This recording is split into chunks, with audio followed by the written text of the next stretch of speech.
Hello, hello! On this beautiful summer evening, it's the night before the summer solstice.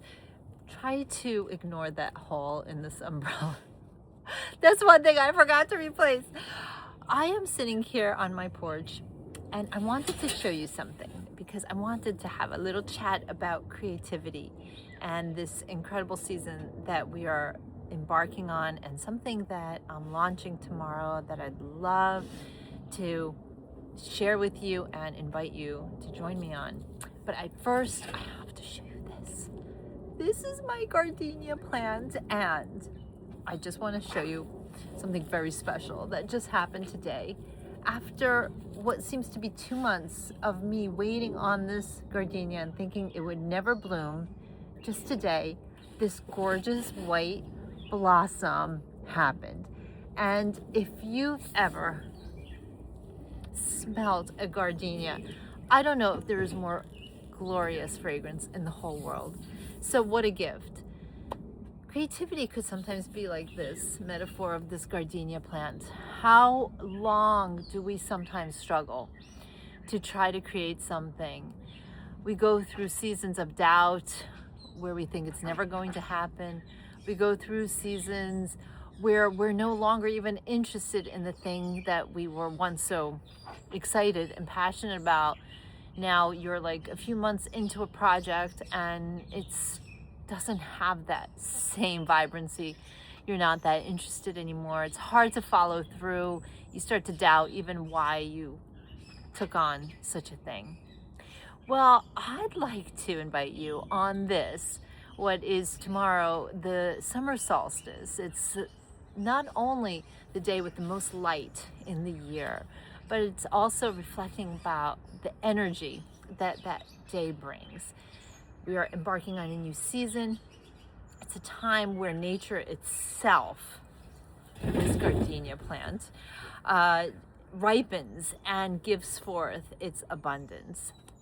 Creativity is a way for us not only to produce, but it's also, and I think even more importantly, a way to reflect on the self, a way in the abstract world of creation.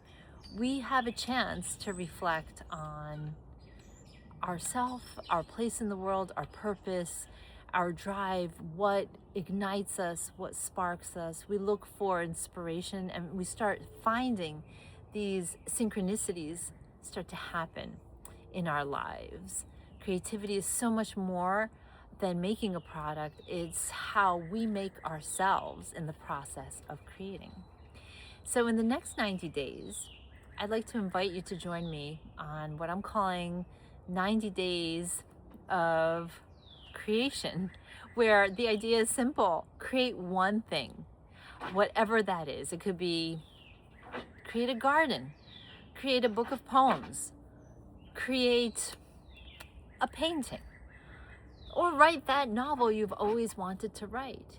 Sometimes 3 months, I find that 3 months is a great amount of time. It's not too much, it's not too little. It's a kind of a sprint, if you'd like it to be, or it could be a slow, mellow process. You do it your way. There are no rules. It's just an open invitation to create. So I will be creating a new album called Perfect Love. Perfect Love. It is an exploration of the transcendent music of Franz Liszt. And it's not just the music for the music's sake. It is much more. This composer has meant so much in my life since I was very young. He's really the reason I became a pianist, and not for the reasons that most people think. Most people associate Franz Liszt with, virtuosity, showmanship, and razzle dazzle, and he was all of that. He was a super genius, a comet that flew through the skies of classical music. But what most people don't know is what a deeply spiritual man he was, and how much music he composed specifically for explorations of the spirit. Music such as The Benediction of God in Solitude, what a title. or St. Francis walking on the waves, St. Francis preaching to the birds, Ave Maria. There's so many more, too many to count, but it's going to be music that I will be learning, exploring, recording, and sharing with you on Instagram and YouTube.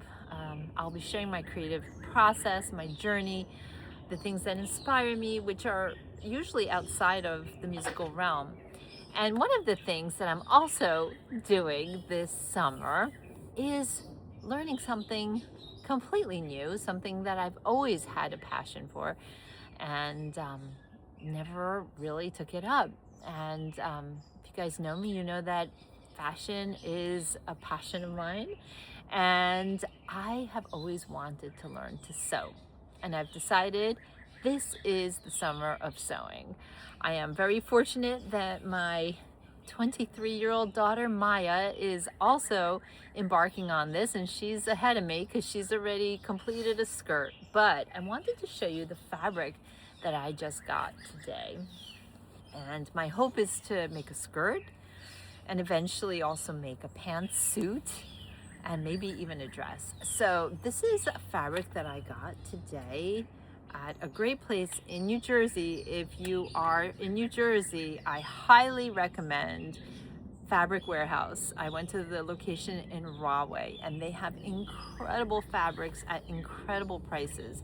This is a kind of wool suiting, and I just love the plaid, very traditional. And this is not something I'm going to use yet. I need to practice. But I wanted to show you what other fabrics inspire me. I got this denim, like a dark denim. I didn't have much of it. They only had less than 2 yards of it. So I'm not sure what I can make, but I have it in my repertoire. And this is probably what I'm going to use to make my first skirt design. I am using a pattern that's originally a vintage 70s pattern, and it's beginner friendly, and I have 2¼ yards of this. I think it's a kind of cotton blend, and this color is not showing up that well, but it's like a khaki kind of brown, so it looks like a safe bet. Then I want to show you this other fabric that just really had sung to me. It was this, and I am giving most of it to my daughter Maya. She's on TV. She does meteorology for I always say it wrong. Anyway, it's the NBC affiliate in Elmira, New York, and it's a phenomenal news channel, but she is on air a lot, and she's now making her own clothing, and loved this color for her. She's a soft autumn, and I thought this kind of like, it's like a cedar brown, rosewood would be just gorgeous on her. And then I saw this. It's a pink lace. So, I mean, my skill sets, my imagination is far greater than my skill set at the moment, but this is what I was thinking. Perhaps overlaying this silk and maybe making a skirt for myself, while Maya would probably use this material to make a dress for herself. I got over 5 yards of it, so I think we're all set in terms of that. So I wanted to share because I'm terribly excited about it, and creative projects do that to me. It gives me a zip in my step. It just gives me a lot of inspiration, and I am hoping that you will join me on this 90-day creative challenge. The sign up is right below or in the profile link. It's free, and you'll receive some motivation and some sharing of inspiration. And if you'd like to go even deeper, I have a private group that meets every other Wednesday night. It's called the Love Notes group.